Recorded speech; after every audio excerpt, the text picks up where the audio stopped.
Alright, hello everyone. So in today's video, I'm going to be going over the Crusher skills, things like their multipliers and their constants, and other little skill effects that they might have. And of course I do know that this video is a little bit late, but I did want to make sure that I got most of my information correct.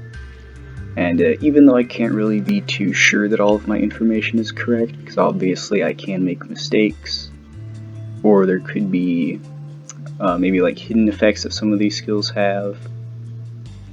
But any corrections that need to be made will be made down in the video's description. So especially if you are watching this video sometime in the future, you definitely will want to read the description after watching this video, because there will probably be corrections that need to be made. Especially if Asobimo does some sort of changes to the skill tree, which they do tend to do. And in addition to that, all of the text-based information for these skills, or for some of the more boring information, will also be down in the description. Anyways, let's go on ahead and take a look at the skill tree. So here is the Crusher skill tree right here, in case you haven't already seen it. You unlock these two skills right here at level 50. You unlock these three right here at level 90, and you unlock these at level 170. Now I didn't gather the information for all of these skills for all levels, because that would take an excessive amount of time. However, I did get the information for these skills at the important levels. So for skills like this one, and this one, I got information for level 5 and level 10, in case you don't want to get them up to level 10. Then for this one, also level 1. And then for these three, I only did level 10. So let's go on ahead and get into the first skill right here. So, Forefist Punch. Forefist Punch has a constant of 200, and at level 5 it has a multiplier of 3, and at level 10 it has a multiplier of 4. Now, of course, if you are familiar with a lot of the constants and multipliers for a lot of the really good DPS skills, you would know that that's not really anything good, especially considering that the skill costs 300 mana. Just as like a little bit of a comparison, Rush, for example, a very popular DPS skill for a lot of brawlers, assuming that you have 300 agility, it would have a constant of 400 with a multiplier of 15, and it's also affected by martial discipline, which means that it's going to do 10% more damage. So yeah, this thing really doesn't compare to really any DPS skill. However, one advantage that it does have is that it will always land critical hits, no matter how much crit resist the boss you're fighting has. Now on the surface level, that might seem like it could be good, but of course if you do the math, let's just say you have a lot of critical damage on your brawler. Maybe you have like 300 critical damage. Rush would be basically just 15, or really effectively 16.5, not considering the fact that it's in a combo. Whereas Forefist Punch would still be affected by your critical damage, so that would be 4 times 3, which is 12, which still isn't quite as good as Rush. So even in a situation like that, you would still want to stick with whatever your main DPS is. And you could also potentially say that on some bosses that have high crit resist and also a high dodge rate, then maybe this could be useful. However, at least from what I've observed, I don't think there are really that many bosses, or really any bosses, that have both high crit resist and high accuracy. So when it comes to damage, this skill is kinda useless. Now, just to demonstrate this, I am here at Sapphire Roga, and as you can see right there, Rush is able to do around 20,000 damage per hit, or maybe a little bit more, which basically means like 80,000 damage per hit. Whereas Forefist Punch, despite the fact that it is landing critical hits, it is only able to do around 60,000 damage. So yeah, Forefist Punch really isn't that great for damage, even when you're on a boss like this. So even though this skill might be useless damage-wise, it does have an additional effect, and the additional effect is that during this skill's animation, you will gain a buff that will reduce the damage that you take from one physical or magical attack. Do note that doesn't work with fractionals. However, the issue with this buff is that it doesn't really seem to be that effective either. I don't know what exactly determines how much damage it blocks, but I have observed that it might be based on your maximum HP, your current HP, the amount of damage that you're taking, and maybe even your character's level compared to the level of whatever it is that you're fighting. So here we are at Iconos, and as you can see right there, I just blocked an attack and it only did 1 damage. Normally that attack would only do like a little bit under 400 damage to me. So there are some attacks where it can fully block damage, and that one right there that you just saw usually does around maybe 2,000 damage to me, maybe a little bit more, and that one was also able to be fully blocked, other than the 1 damage. And as you are about to see here, we get hit by a fractional, and it only does about 1,000 damage. Normally that specific attack would do about 3,000 damage to this character. So I don't know if this skill is reducing the damage that I'm taking by like a flat amount, and it's just only able to maybe block a little bit over 2,000 damage, and maybe that's why I took 1,000 there. Or it could also be that maybe the skill is just less effective on fractionals. Honestly, I don't know. It is kind of hard to tell. And in this final clip, we are going to get hit by an attack that normally does just a little bit under 25,000 damage to this character. However, you will notice that oddly enough, when we do try to block that attack, we do take basically full damage from it. So it definitely doesn't seem to be effective at all as a damage blocking skill for higher powered attacks. And there it goes.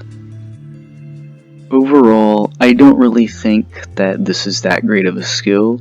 As we already observed, its damage dealing capabilities aren't that great, and its damage reduction buff, while it could be good in some situations, it is a little bit iffy.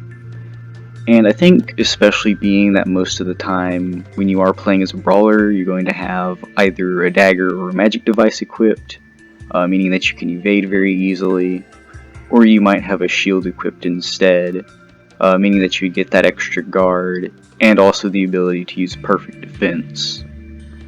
I do kind of feel like maybe if the devs wanted to make this skill a little bit more useful, they could potentially make it available for knuckle sub builds like Sword Fu and whatever, because they don't really have any good defensive advantages anymore. Other than maybe like flinch, tumble, and stun. But that doesn't really work on a lot of bosses because they react very negatively to it. So yeah, not really that great, but it could just use a little bit of work, and that might make it better. And of course, if I do end up getting the formula for how this skill calculates its damage reduction, then I will put that down with all of the corrections in the description. Okay, so this next skill right here, most of you are probably already familiar with it. It is Goliath Punch. Its main purpose is as a main DPS skill. It has a constant of 500 and a multiplier of 8 with an AoE radius of 0.5 meters. Albeit I'm not too completely sure about the AoE radius. AoE radiuses can be hard to test, but that's what I think it is. Now, a multiplier of 8, right off it does sound kind of weak. However, this skill does gain, or it has the ability to gain extra stacks that will increase its damage and AoE radius size.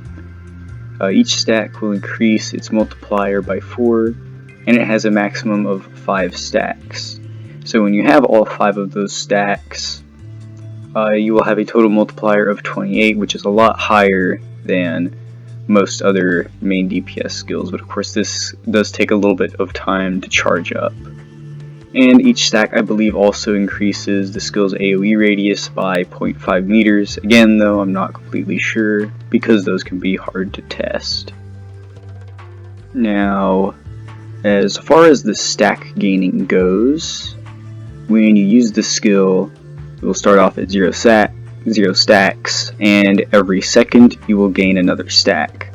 However, after you gain the 5th stack, 6 seconds later, you will then start to lose stacks, or you'll lose 1 stack, and then after that, every 3 seconds, you will lose another stack, up until you only have 1 stack left.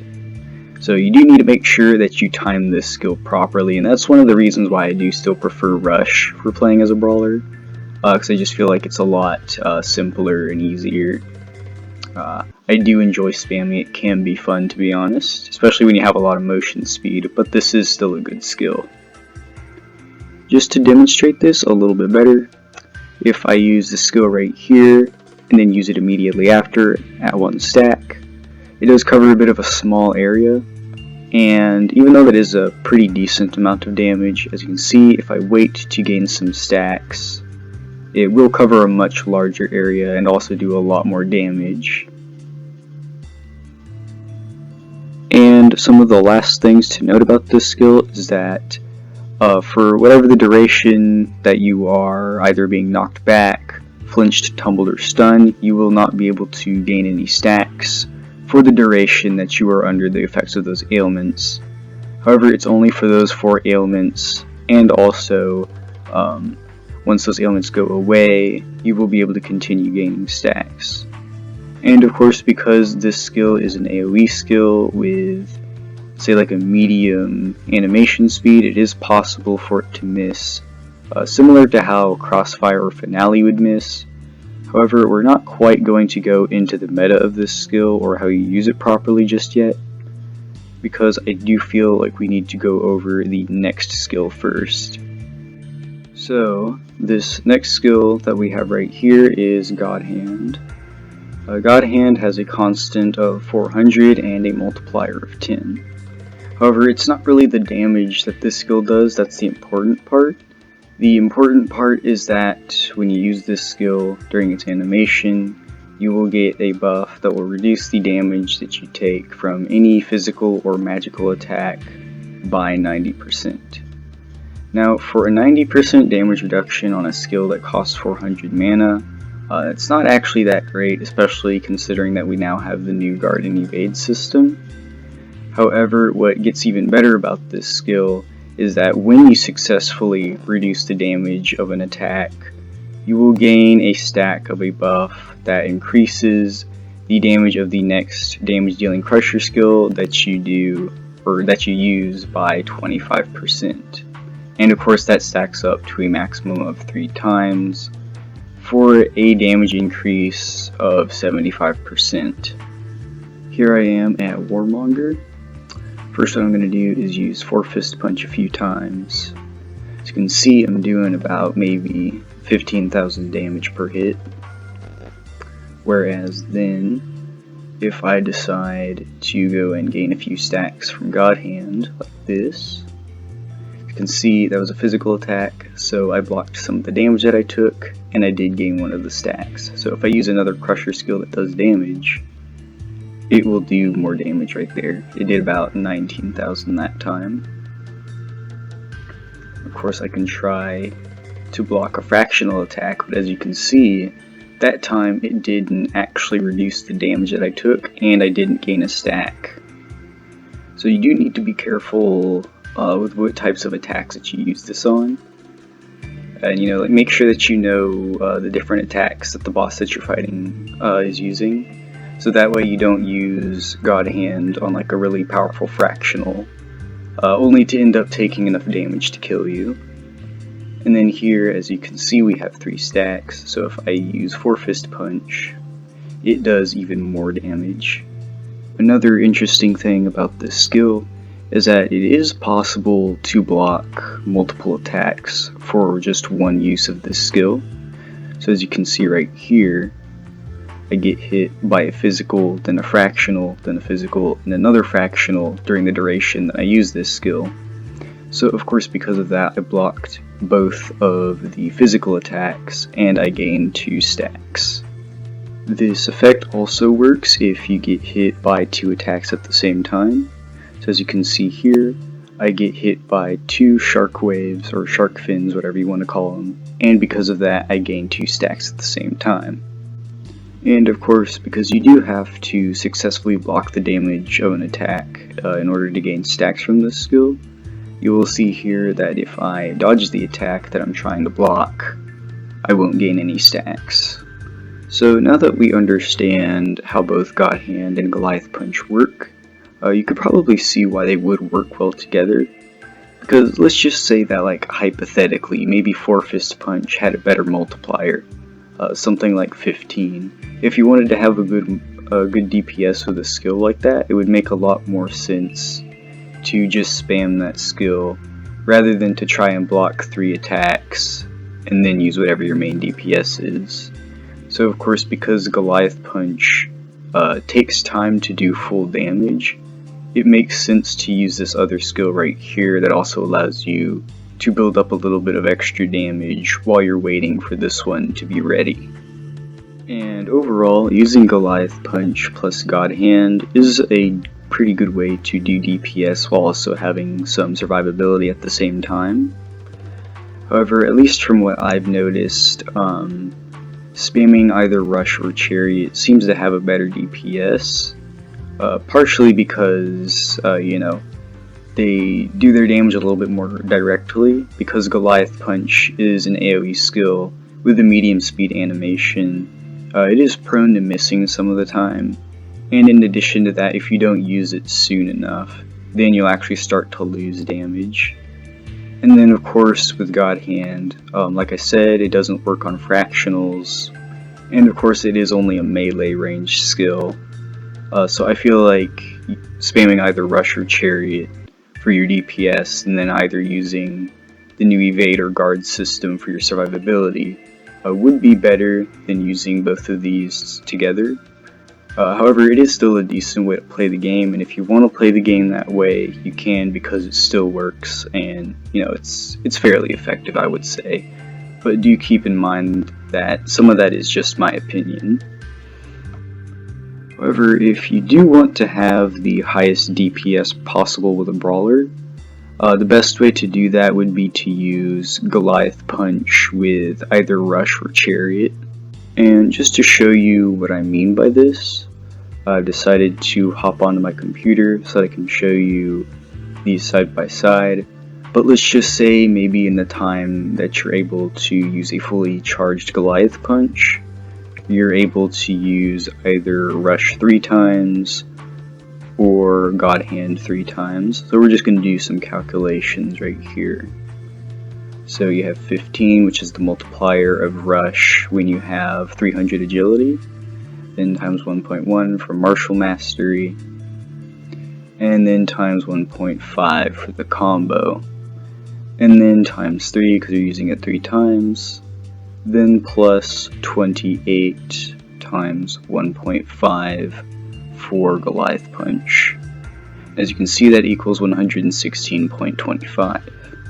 And then for God Hand, we're going to do 10, and I'm not going to do 10 times 1.5, and the reason for that being is that it is a bit difficult to use God Hand in a combo, being that if you were to put something like Impact in front of it, it would be a bit difficult to actually time God Hand properly against your enemy's attack.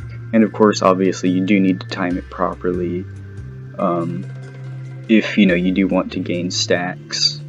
Although of course, if you did have a lot of motion speed, you could probably do that, but we're just going to do it like this for now. So then if I do 28 times 1.5, then times 1.75 from the buff, that equals 103, which is of course, I would say a fair bit lower than 116. But let's just say hypothetically maybe we could put God Hand into a combo. That would basically be a total multiplier of like an extra 15. So you could hypothetically have a better DPS with God Hand rather than with Rush. But you would probably need a lot of motion speed for that, and then even then, you'd probably have to be a fairly skilled player, and you'd have to know how to time all of your attacks properly. On to the next branch in the tree. The first skill we have right here is Breathwork. So basically, Breathwork is a self-support skill. When you use it, you will heal yourself by 1% of your maximum HP per level, which means that at level 10, that is 10% of your maximum HP. However, you will also gain an additional effect that will heal you again the next time that you use a skill, and that heal is worth 0.5% of your maximum HP per level, which means that at level 10, that is 5% of your HP. Now, of course, that does sound like a pretty decent way to heal yourself. Like, you'd think maybe you'd be able to put this into a combo. So basically every time you could use your combo, you heal yourself. However, as you can see right here, it says Breathwork resilience declines for a while. And basically what that means is every time you use this skill, or I guess like you activate it, you will gain sort of like an invisible effect that will reduce the amount of healing that you receive from this skill down to 1% of however much it heals you. And that effect lasts for 30 seconds. So as you can see, the character that I have here has 5,802 HP. So if I go on ahead and waste some of my HP so that I can show you this, when I use the skill, I will heal for 580 HP, which is about 10%. And then I can basically use any skill that I want, and I will heal for half of that amount.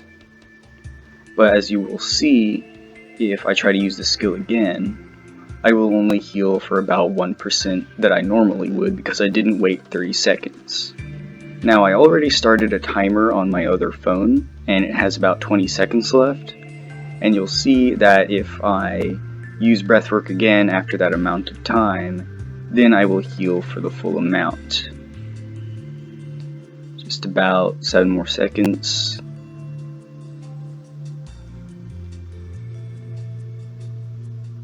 And here we go. So the full amount again. And you can even use the skill to activate itself, but of course it's not really a good idea because that's going to reset the timer again. This skill might not really seem like it's that great at first, and I would say that it kinda isn't, because 15% of your maximum HP every 30 seconds is a bit of a low amount of healing. However, there is another skill in this skill tree that improves upon this skill, so we will go over it again later because it is a lot better than it might seem at first. And then the next skill we have after Breathwork is Floating Kick.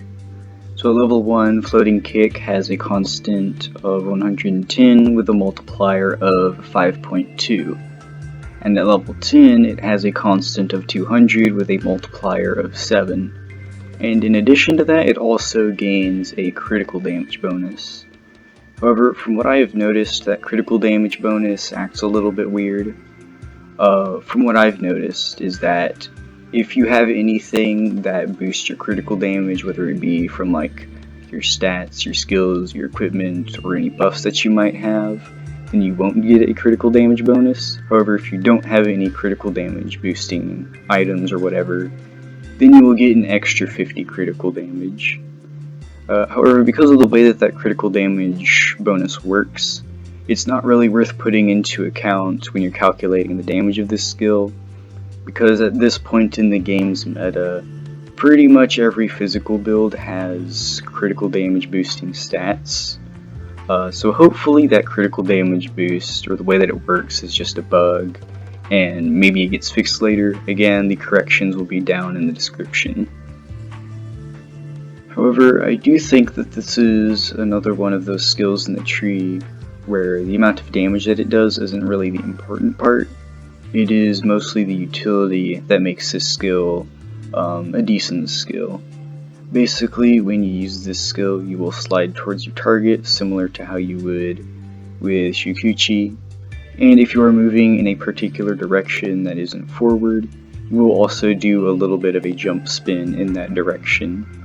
So you can use this to like dodge out of the way of red area or blue area attacks. But for the most part, I think that the new evasion system would be a lot better than that.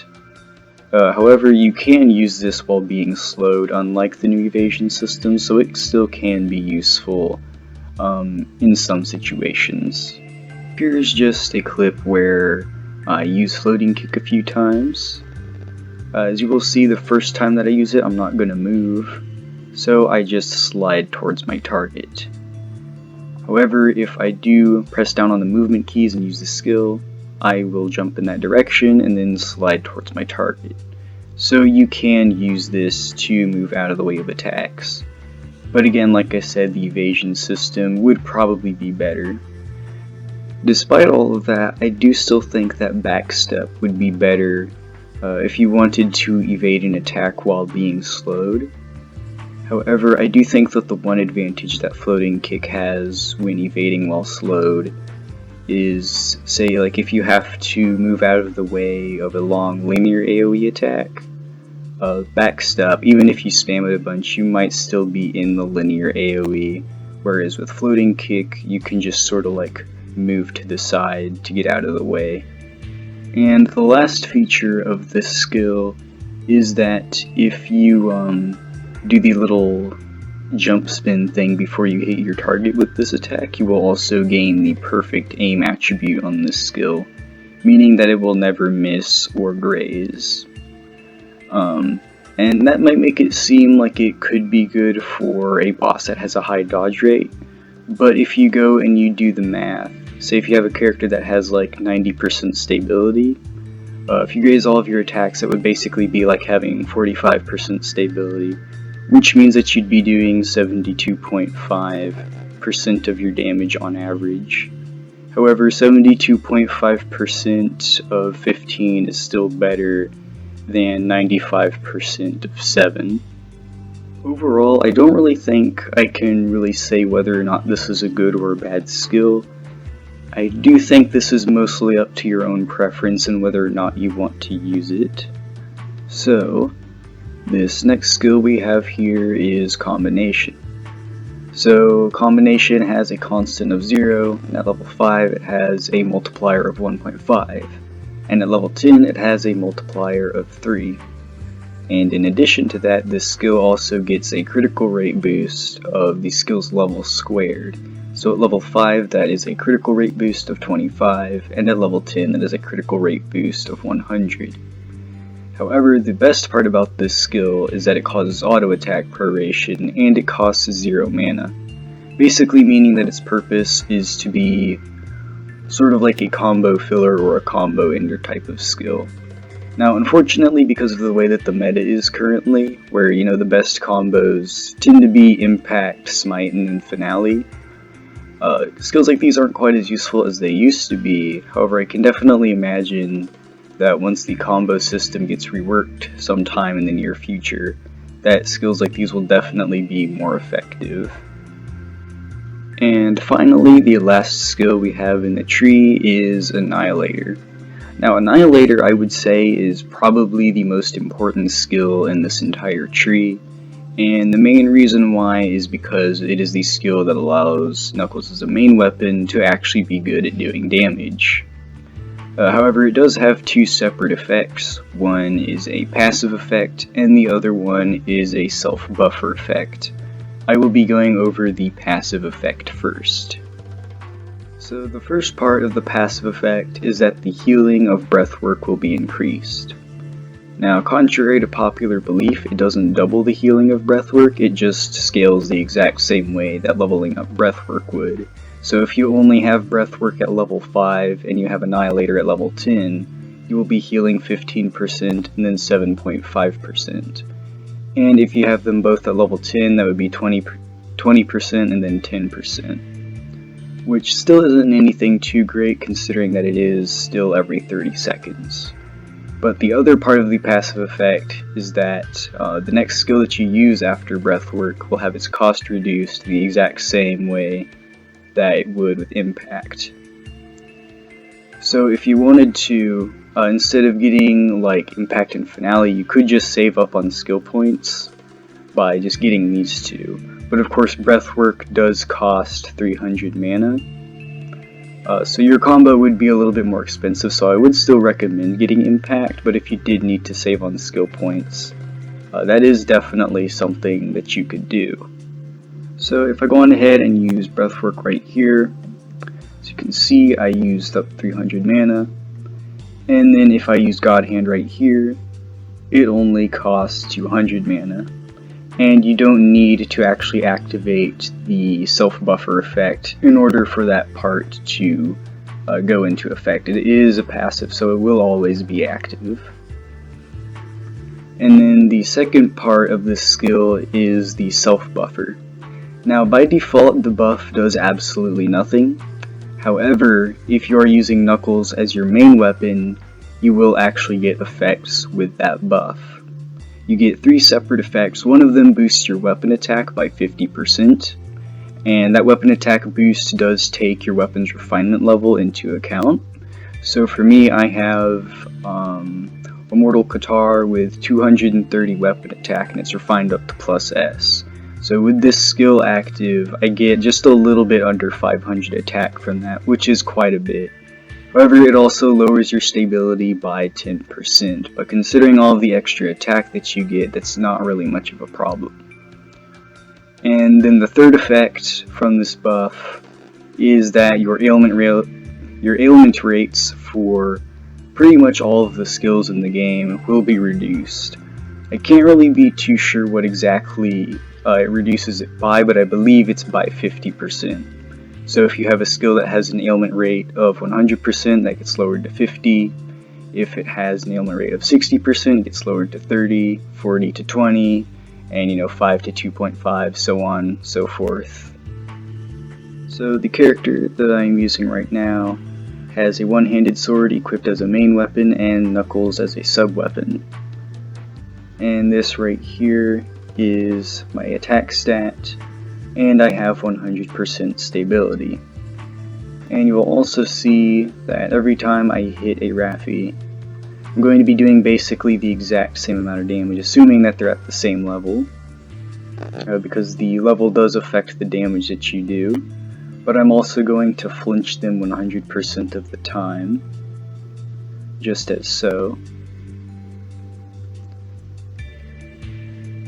And then if I go on ahead and activate Annihilator, as you can see, my attack is the exact same. And then if I use Smash again, it's still going to do the same amount of damage because I didn't gain any attack, I didn't lose any stability, and I'm still going to flinch them 100% of the time. So as I said earlier, activating Annihilator if you only have Knuckles as a sub-weapon does absolutely nothing.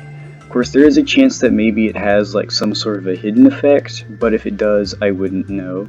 But again, the corrections will be down in the description.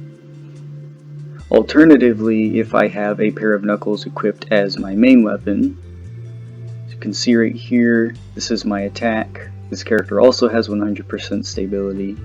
We're going to go on ahead and hit a few Raffis. So again, it's just going to do the same amount of damage, and they're all going to get flinched. However, if I activate Annihilator, as you can see, I do gain quite a substantial amount of attack. And if I go over here, I do more damage.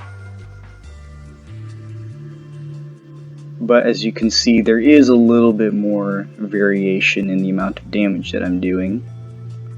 And not every single one of these guys is going to get flinched, as you can see right there. But overall, if you want to do DPS with the Brawler, you definitely should consider getting Annihilator and then activating it. Alright, that is it for this video. Hopefully you were actually able to hear the video, because I think about maybe halfway through making the video or making the recordings, I sort of realized that the video might be a little bit too quiet, but I kind of didn't want to go and have to re-record anything. But I will try to work on, improving my audio production skills in the future. But hopefully, despite that, you were still able to hear the video, and hopefully you found it informative.